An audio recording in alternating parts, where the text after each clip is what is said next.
너무 놀라운 일이 벌어졌습니다. 농업의 첨단 시설을 수입하기로 했는데 그것은 유럽도 미국도 아닌 한국이었거든요. 농업 과학자로 일하던 파키스탄인은 흙과 햇빛이 없는 이 시스템을 믿을 수 없었습니다. 하지만 계속되는 자연재해로 일단 한번 믿어보기로 하는데요. 과연 파키스탄인들의 마인드가 바뀌게 되는지, 한국의 기술이 문제점이 없었는지 바로 이야기 들어보시죠. 저는 라흐만 칸이에요. 파키스탄 펀자브 지역에서 태어나 60년 넘게 살아온 사람이고, 원래는 농장주였지만 사실 제 본업은 농업연구소에서 일하던 과학자였습니다. 젊었을 땐 온갖 실험을 해봤고 논문도 여러 편 썼어요. 그러다 은퇴하고 조상 대대로 내려온 농장을 직접 운영하게 됐죠. 처음엔 꽤 자부심도 있었어요. 수천 평에 달하는 밭에서 밀을 재배했고 뿌리 깊은 전통 농법을 고수하면서도 누구보다 땅을 잘 안다고 자부했거든요. 그런데 3년 연속 가뭄, 그리고 올해 초 몰려온 메뚜기 때는 그 자부심을 산산조각 내버렸습니다. 농작물은 하나둘 타들어갔고 제 연구 경험이고 뭐고 아무런 소용이 없었어요. 주변 농부들, 아니 제 이웃들은 하나둘 고향을 떠났습니다. 도저히 생계를 유지할 수 없다고요. 300년 넘게 이어온 우리 마을이 하나둘 텅 비어가는 걸 보는 제 마음은 말로 할 수 없을 만큼 아팠습니다. 그때 정부에서 연락이 왔습니다. 국제개발협력처 스마트농업팀에서 회의 참석 요청이 있었어요. 처음엔 무슨 쓸데없는 종이 노름인가 싶었죠. 먼지 쌓인 회의실에 도착했을 때 깔끔한 정장 차림의 젊은 여성이 먼저 일어나 저를 맞았습니다. 안녕하세요, 칸 박사님. 저는 파라나지르라고 합니다. 스마트농업팀에서 나왔어요. 그녀의 말투는 정중하면서도 확신에 차 있었어요. 저는 반쯤 무시하듯 물었죠. 그래서 무슨 일입니까? 더는 보고서나 회의록으로 해결될 일이 아니에요. 그녀는 태블릿을 열어 저를 향해 돌렸습니다. 그리고 말했죠. 축하드립니다. 박사님 농장이 한국의 최첨단 스마트팜 기술 시범 사업 대상지로 선정되셨어요. 이 기술을 활용하면 물 사용량은 90% 절감하고 생산량은 최대 12배까지 늘릴 수 있어요. 저는 순간 웃음이 나왔습니다. 한숨 섞인 웃음이었죠. 또 그런 얘기입니까? 유럽에서도 그런 말 했었어요. 비싼 종자 들여와봤자 전부 썩었죠. 이번엔 한국이라 태양도 없고 흙도 없는 농사라는 말이죠. 그때 옆에 있던 나딤이 제 팔을 슬며시 잡았습니다. 그 친구는 저보다 훨씬 젊은 기술자고 제 농장에서 실험기구도 같이 세팅하던 친구입니다. 형님, 그냥 한번 들어보죠. 지금 상황 그대로 가면 진짜 우린 다 굶어요. 파라는 당황하지 않고 또 다른 영상을 보여줬습니다. 화면 속엔 흙 한 줌 없는 컨테이너 안에서 상추며 토마토가 무성하게 자라고 있었습니다. LED 조명이 화사하게 비추고 있었고 각 식물에 물이 똑 떨어지게 공급되고 있었어요. 이게 뭐요? 마술입니까? 제가 되묻자 그녀는 미소를 지으며 말했습니다. 마술이 아니라 과학입니다, 박사님. 이 기술은 이미 중동 15개국, 아프리카 8개국, 동남아 12개국에서 도입되어 성공 사례를 만들고 있어요. 저는 코웃음을 쳤습니다. 우리 땅은 중동보다 더 척박해요. 우리 밭은 비가 내려야 숨을 쉽니다. 기계 따위로는 생명 못 키워요. 그때 회의실 문이 열리며 샤피크 국장이 들어섰습니다. 제 오랜 친구이자 현재 농업부 고위 간부였죠. 라흐만, 이제는 당신도 변화를 받아들일 때야. 당신까지 왜 그래, 샤피크. 우리가 배운 과학은 자연을 이해하는 학문이었지 기계를 맹신하는 종교가 아니었잖아. 자연을 이해하려면 변화를 읽을 줄도 알아야지. 60년 전 기술이 지금도 통할 거란 보장은 없어. 그날 밤 저는 잠을 이룰 수 없었습니다. 눈을 감아도 떠오르던 건 LED 불빛 아래 싱싱하게 자라던 채소들. 내 연구 인생에서 저런 시스템은 본 적이 없었습니다. 이게 정말 가능한 일일까? 저는 제 손으로 키워온 과거를 의심하기 시작했어요. 단 한 번도 흔들리지 않던 농업 철학이 처음으로 뒤흔들리고 있었습니다. 그날 이후로 저는 잠을 거의 이루지 못했어요. 낮에는 마른 눈바닥을 바라보며 한숨을 쉬었고 밤이 되면 파라나지르가 보여준 그 미지의 공간, LED 조명이 환하게 비치던 그 스마트팜이 머릿속에서 떠나질 않았습니다. 정말로 흙이 없어도 식물이 자랄 수 있을까? 한참을 고민하고 있는데 아침 일찍 나딤이 문을 두드리며 들어왔습니다. 아직도 얼굴에 졸음기가 가득한 그는 저를 빤히 쳐다보더니 말했어요. 형님, 어젯밤 한숨도 못 주무셨죠? 저는 말없이 고개를 끄덕였습니다. 나딤도 제 옆에 앉더니 진지한 표정으로 말을 이었습니다. 솔직히 말씀드리면 저도 좀 궁금해졌어요. 만약 그 기술이 정말 효과가 있다면 형님 말대로 세상이 바뀌는 거잖아요. 그 말에 저는 창 밖을 내다보았습니다. 제 농장은 이미 모래 언덕처럼 황폐해졌고 한때 녹색이 가득했던 들판은 이제 황토색 먼지 바다였어요. 하지만 나딤, 우린 수없이 속았잖아. 유럽 종자 때도 자동관계 시설 도입했을 때도 결국 다 실패였어. 그때였어요. 누군가가 농장 철문을 노크했죠. 문을 열어보니 놀랍게도 파라나지르가 커다란 태블릿과 도면 꾸러미를 들고 직접 찾아왔더군요. 뒤엔 2명의 기술진도 함께였어요. 라흐만 박사님, 아직 못 믿으시는 것 같아서 오늘은 직접 보여드리려고요. 그녀는 거침없이 태블릿을 켰습니다. 화면에는 한국의 한 스마트팜 연구소가 실시간으로 연결되어 있었어요. 화면 속 온실 내부는 흡사 우주기지 같았고 식물마다 센서가 달려있어 생육 상태가 실시간으로 수집되고 있었죠. 이건 서울 외곽의 스마트팜이에요. 온도, 습도, 이산화탄소, 광량까지 자동으로 조절됩니다. 식물에 가장 적합한 조건만 골라내는 AI가 적용돼 있죠. 그 말을 듣자 나딤이 갑자기 질문했어요. 그럼 그 센서 덕분에 외부에 없어도 관리가 가능한 거예요? 맞아요. 박사님 스마트폰으로도 원격 제어가 가능합니다. 영양분 부족이나 병충해 위험이 생기면 자동으로 경고도 뜨고요. 저는 멍하니 태블릿을 들여다보며 물었어요. 그럼 정말 그 시스템이면 생산량이 10배도 가능하단 말입니까? 파라가 즉시 다른 화면을 띄웠어요. 그곳엔 아랍에미리트 두바이에서 촬영한 실제 데이터가 기록돼 있었죠. 보세요. 두바이의 스마트팜에서는 전통 농법보다 12배 많은 수확량을 기록했고 사용된 물은 단 5%였습니다. 심지어 바닷물을 정화해서 사용한 경우도 있어요. 순간 저는 제 연구자의 자존심과 현실적인 절망 사이에서 갈팡질팡했어요. 결국 물었습니다. 그래서 그 기술이 진짜라면 우린 비용을 얼마나 부담해야 하나요? 그녀는 미소 지으며 말했어요. 한국 정부와 협력으로 추진되는 개발 협력 사업이기 때문에 시범 사업은 무료입니다. 위험은 없고 기회는 큽니다. 저는 말없이 한참을 고민하다가 거칠게 한숨을 쉬며 대답했어요. 좋습니다. 해봅시다. 하지만 단 하나의 조건이 있어요. 실패하면 그 책임도 함께 져야 합니다. 파라는 고개를 끄덕이며 말했어요. 약속드릴게요. 이번엔 절대 실망하지 않으실 거예요. 일주일 후 대형 트럭들이 우리 마을로 들어왔습니다. 하얀 철제 컨테이너가 실려 있었고 마을 사람들은 모두 밖으로 나와 웅성거렸죠. 이게 한국에서 온 스마트팜이란 거야? 그냥 상자처럼 보이는데.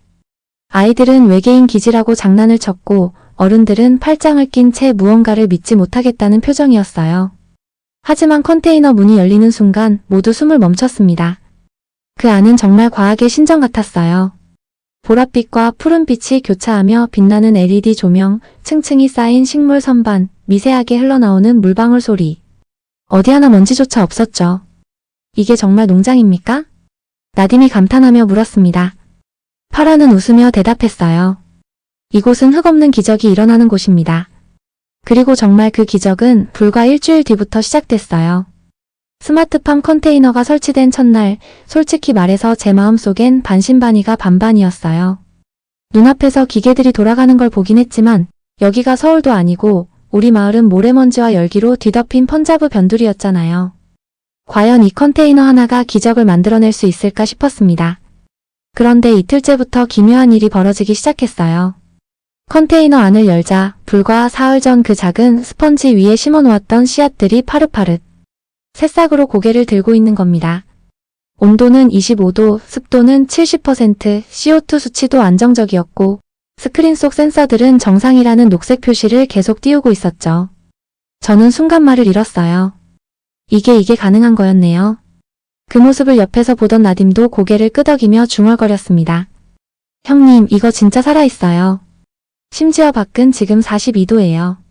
바람만 불어도 모래가 들어오는데 안은 완전 다른 세계네요. 파라나지르가 다시 농장을 찾았을 땐 우리 둘은 이미 컨테이너 근처에서 매일같이 실험 일지를 쓰고 있었습니다. 파라가 태블릿을 들고 다가오더니 묻더군요.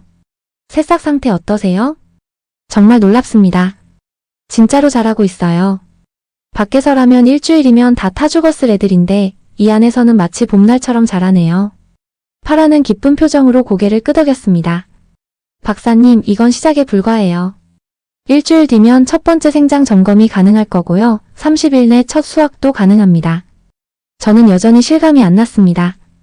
60년간 흙을 뒤집고 땀을 흘려가며 농사를 지어왔는데 이렇게 스펀지 위에서 기계가 물 주고 빛 쏘여주는 것만으로 채소가 자란다니요. 파라씨, 그런데 이거 정말 흙 없어도 괜찮은 겁니까? 전 생명은 흙에서 나온다고 배워왔거든요. 파라는 살짝 웃으며 대답했습니다.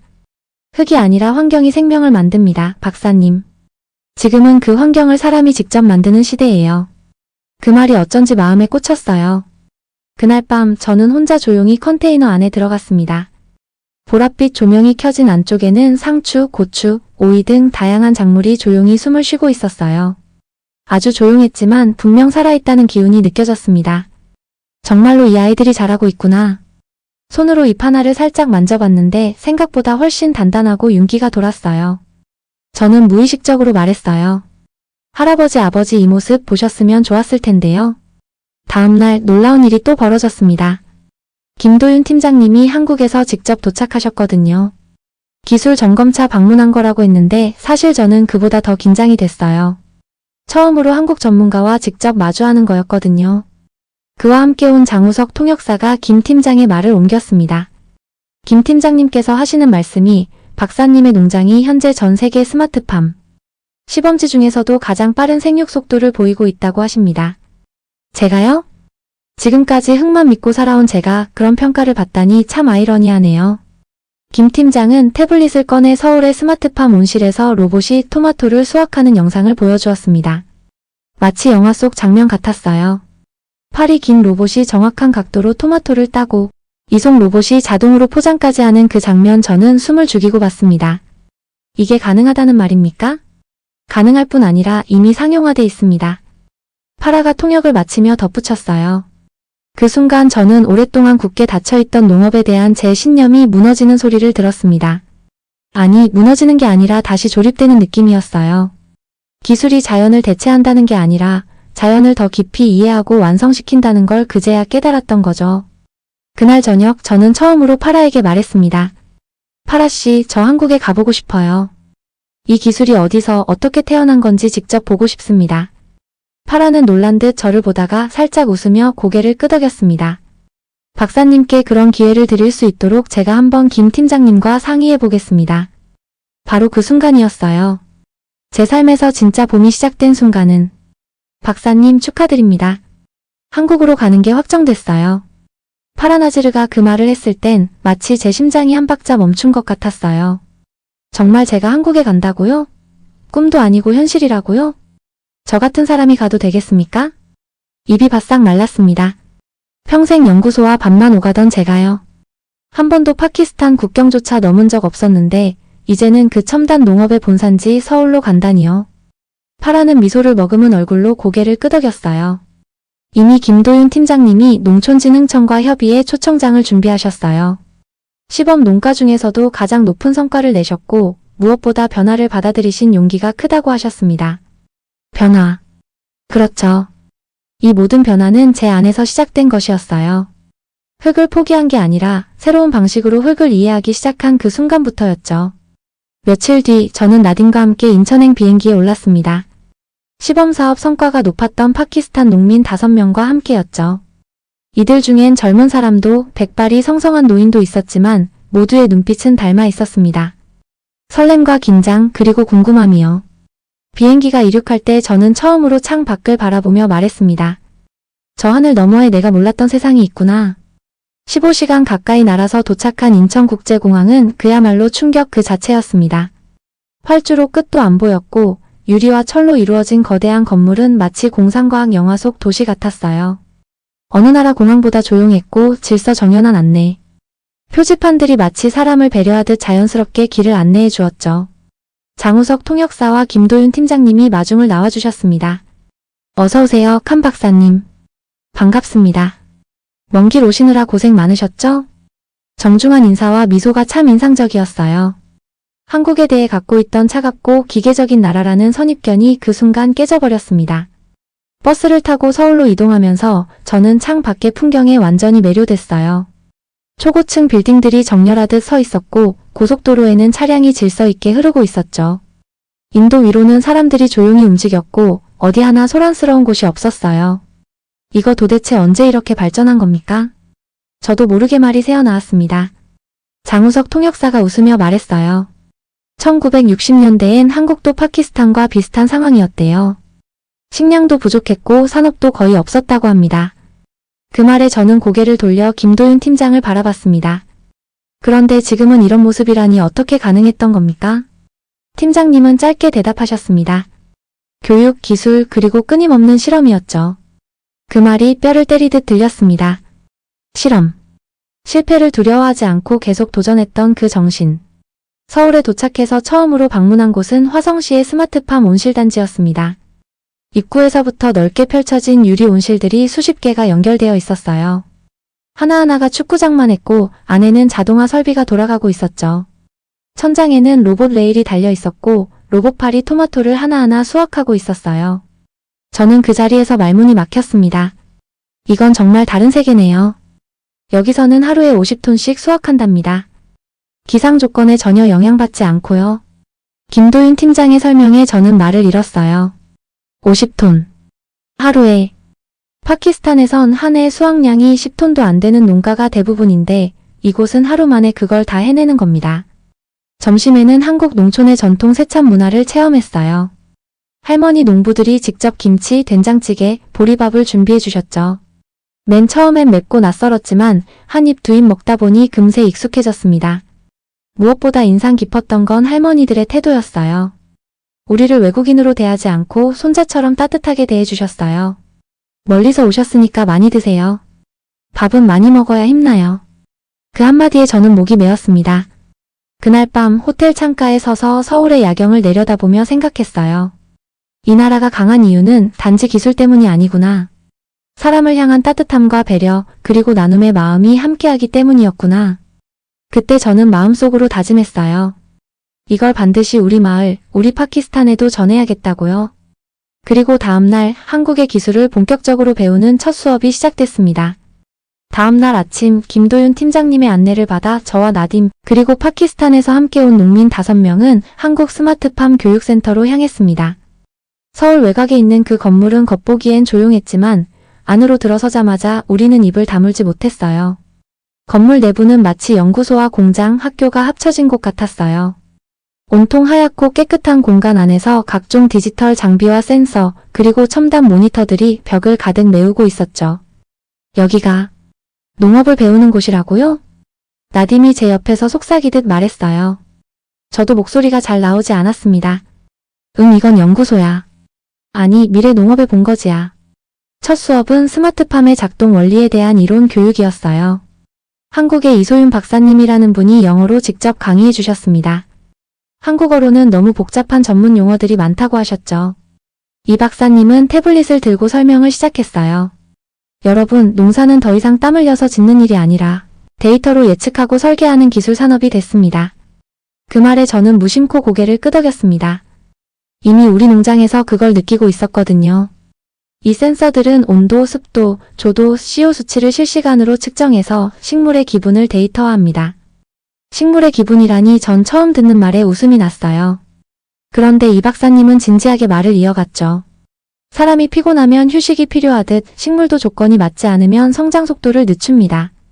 우리는 그걸 정확히 계산해 가장 편한 환경을 만들어주는 겁니다. 나딤이 슬쩍 제 팔을 쿡 찔렀습니다. 형님, 이런 거 학교 다닐 때도 안 배웠죠? 저는 고개를 끄덕였어요. 맞아요. 우리 시절 농업은 감이었고 날씨 운이었지 절대 분석과 예측의 영역이 아니었거든요. 오후에는 실습이 이어졌습니다. 스마트팜 온실 내부에서 직접 작동법을 배웠죠.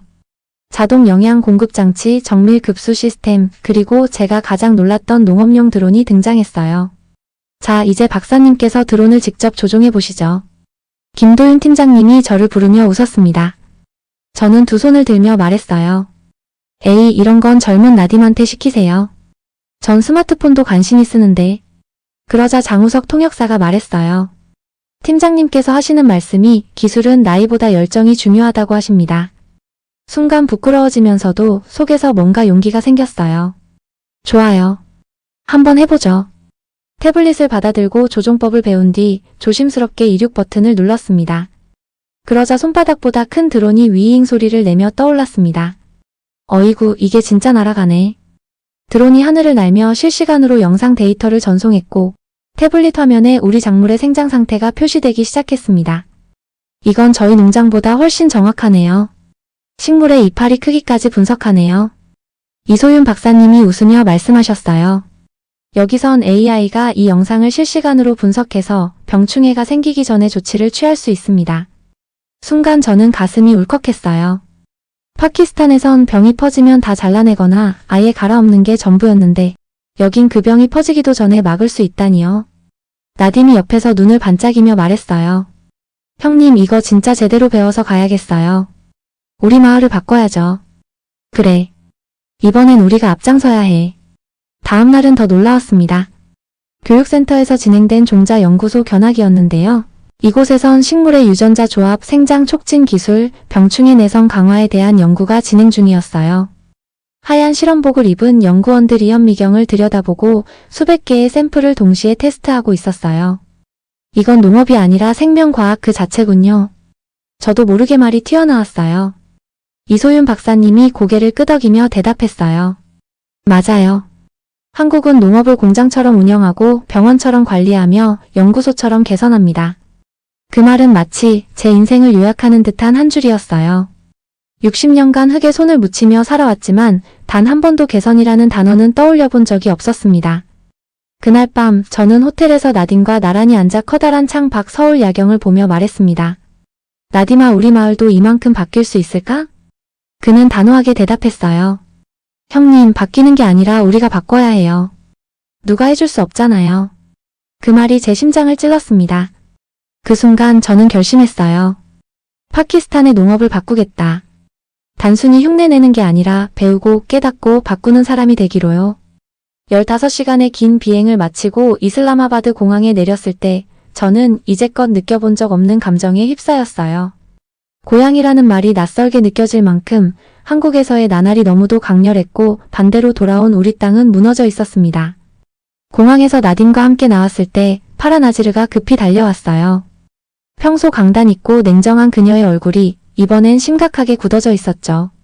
박사님, 큰일입니다. 펀자브 지역 전체에 메뚜기 떼가 덮쳤어요. 지금 스마트팜 컨테이너 하나 빼고는 거의 모든 밭이 초토화 상태입니다. 가슴이 철렁 내려앉았습니다. 단 며칠 사이 우리 마을에 무슨 일이 일어난 걸까요? 차에 올라 이동하는 내내 창 밖을 바라봤습니다. 푸르던 들판은 사라지고 메마르고 갈라진 땅 위에 바람만 휙휙 불고 있었어요. 논밭마다 연기가 피어오르고 지붕 위엔 초록빛 대신 황토색 먼지만 가득했습니다. 그런데 그 속에서도 단 하나 우리의 스마트팜 컨테이너는 서 있었습니다. 형님, 보세요. 안에 채소들 그대로예요. 완전히 살아있어요. 나딤이 컨테이너 문을 열며 외쳤어요. 그 안엔 여전히 보라색 LED가 빛나고 있었고 상추와 오이, 토마토가 각자의 자리에서 싱싱하게 자라고 있었어요. 이건. 제 입에서 저도 모르게 감탄이 흘러나왔습니다. 주변은 죽음의 땅인데 이 안은 살아있는 정원이었어요. 그 순간 확신했어요. 이 기술은 생존 그 자체다. 며칠 후 마을 주민들을 모아 한국에서 찍어온 영상과 스마트팜 시스템에 대해 설명하는 자리를 마련했습니다. 처음엔 다들 반신반의했어요. 그런 게 진짜로 가능하다고? 우리처럼 문맹이 많은 마을에서 이런 거 된다고요? 라는 말들이 오갔습니다. 그러나 그날 직접 스마트팜 컨테이너를 본 사람들 대부분이 말이 없어졌어요. 살아있는 채소가 모든 것을 증명했기 때문이죠. 파란 아지르가 밝은 표정으로 뛰어왔습니다. 박사님, 좋은 소식이에요. 한국 코이카와 농촌진흥청에서 긴급 지원이 확정됐어요. 스마트팜 15기와 고효율 종자 그리고 한국 기술진이 직접 현장에 올 예정이래요. 저는 숨이 막힐 정도로 가슴이 벅찼습니다. 단지 우리 마을뿐 아니라 펀자브 전역을 살릴 수 있다는 희망이 보이기 시작한 겁니다. 2주 후 컨테이너와 함께 김도윤 팀장님과 장우석 통역사, 한국 기술진들이 다시 파키스탄 땅을 밟았습니다. 그리고 3개월 동안 직접 교육을 해주셨어요. 자, 오늘은 드론 운용 실습입니다. 다음 주는 영양분 분석 훈련이죠. 식물별 pH 수치, 염도, CO 변화 측정까지 배울 겁니다. 처음엔 머리가 지끈거릴 정도로 어려웠지만 하나씩 익혀갈수록 점점 내 땅을 과학으로 이해하는 감각이 생겼습니다.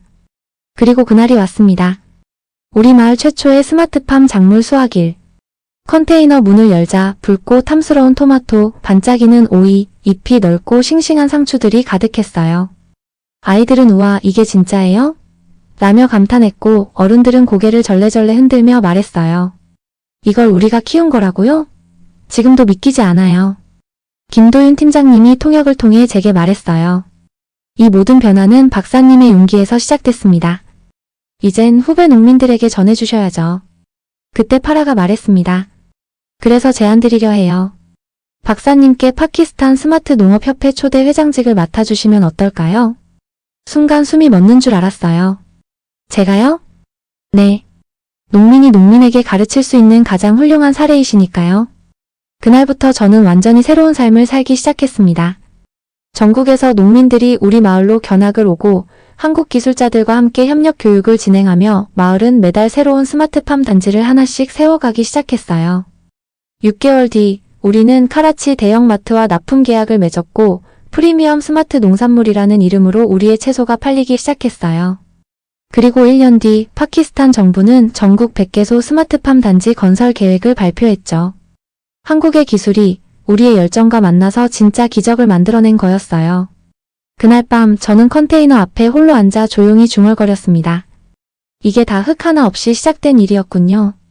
이제 저는 압니다. 기술은 도구고 진짜 힘은 사람의 마음에서 나온다는 걸요.